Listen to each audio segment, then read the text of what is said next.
we have done a little bit more work to infect it. I put a piece of tubing on the front of it with a chrome skin.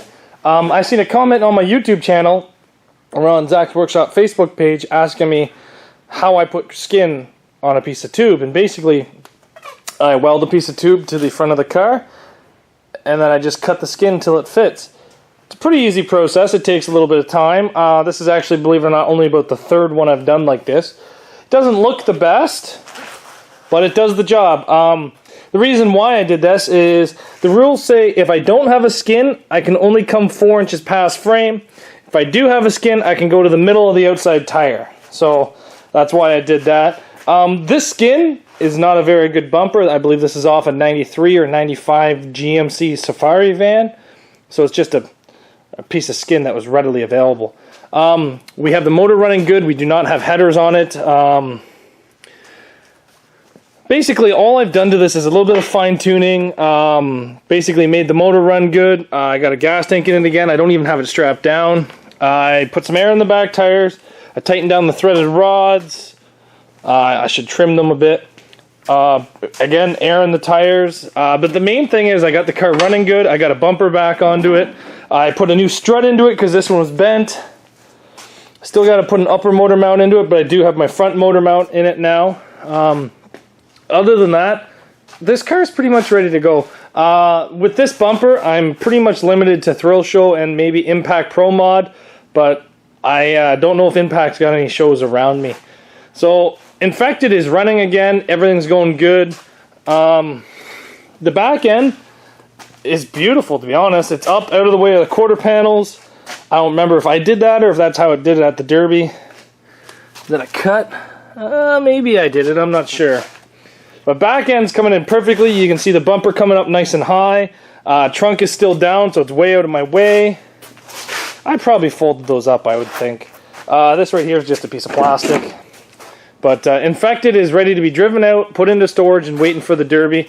What has to be done to it when I go to the Derby is so small that it's just going to take me 25 minutes, 30 minutes. Strap down the gas tank, make sure I got good gas in it, clean up the electrical a bit, put a header on, and put my loop kit into it. So that's pretty much, oh, and an alternator. It needs an alternator.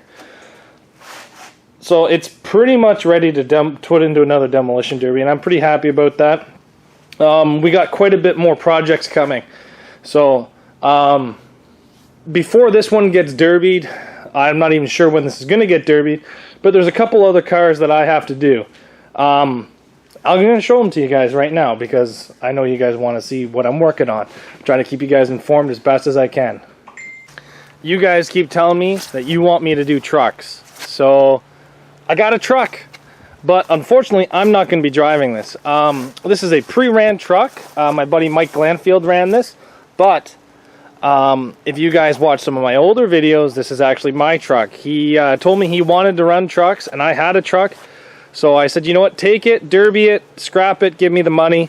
He derbied this thing, and now it's sat for almost a year. And he told me that he does not want to do it again. Says he's on to cars now. So I got it back. It was filled up with stuff, so the wife helped me empty it. As you can see, it's pretty big inside here.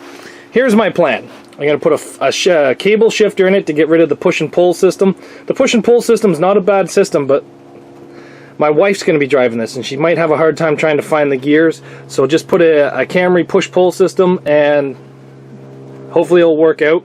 Battery, I'm going to put either in the center or off to the side. Gas tank's already got the 4 holes for it, so that's where the gas tank will go. The back's already wedged. It's really nice. Truck is starting to bend, as you can see it right there.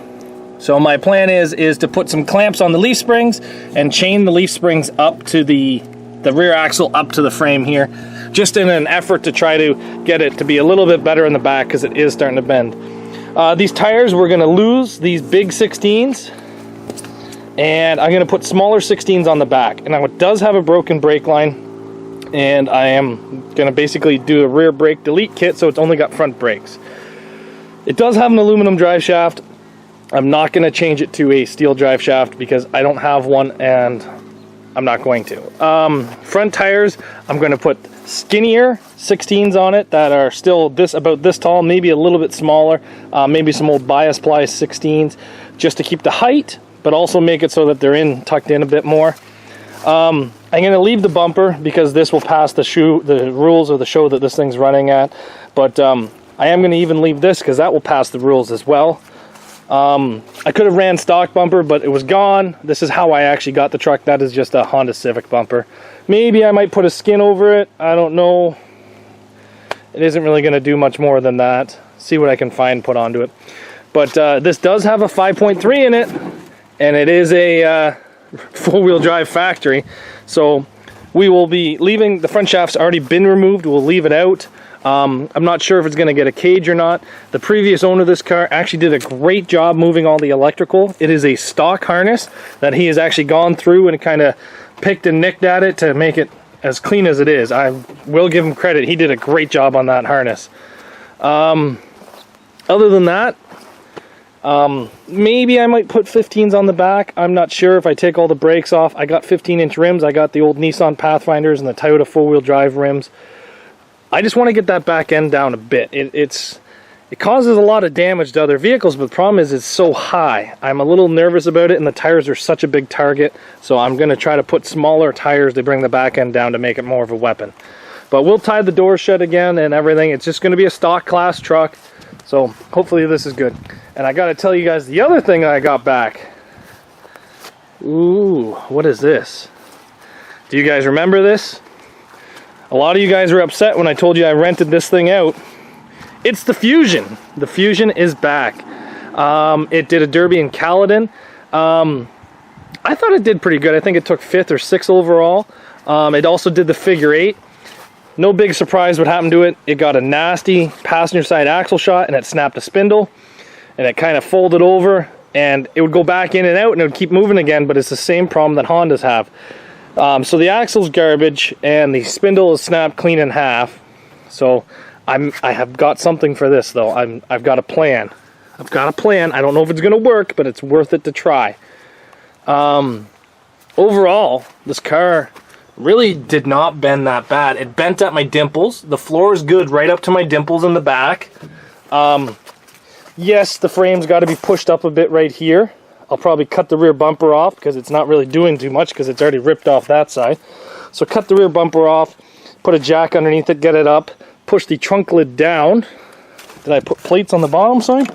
No, I'll tighten these down and suck it down a bit more. But really, what did surprise me is the front of this thing. He didn't use it a whole lot. He said he was trying to protect the front end, which I understand. But if you take a look, there's no dimples, no dents, no dings. The frame is straight. There's no plates, no nothing in the front of this. And it's actually holding up pretty good. It's got these things right here, but I think I may have put those on there when I was doing it. I'm not sure. I'm not overly sure, to be honest. But he said it was lacking power in the ring. He says it was starting to overheat. I might put a different cooling system into it. I'm not sure. But overall, the car is still in pretty good shape. If I can be able to fix this with the plan I have, then maybe this thing will run again. Maybe. So this is my plan. If you guys seen, I've ran these cars before. I'm not overly impressed with them. To be honest, I think this whole car is scrap, except for the front bumper.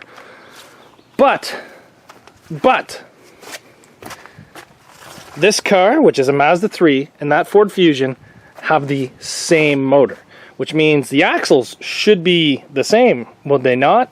And this here car has got a completely different setup. It does not have a large spindle, it's got a strut. So I'm thinking I can take the parts out of this, modify them a little bit, just a little bit of modifying, and try to put them in the front of that Fusion. Because when I was building that Fusion, I knew that that was going to be one of the biggest problems, was that front end. With those spindles, I knew that they look weak, but I figured, you know what, Hondas do good with them, maybe this thing could do good with them. But if I can change that out to struts, then that would make that car a completely different weapon. So that's what my plan is going on. So thanks everybody for watching. I got you guys all up to date, and thanks for watching. See you back here tomorrow.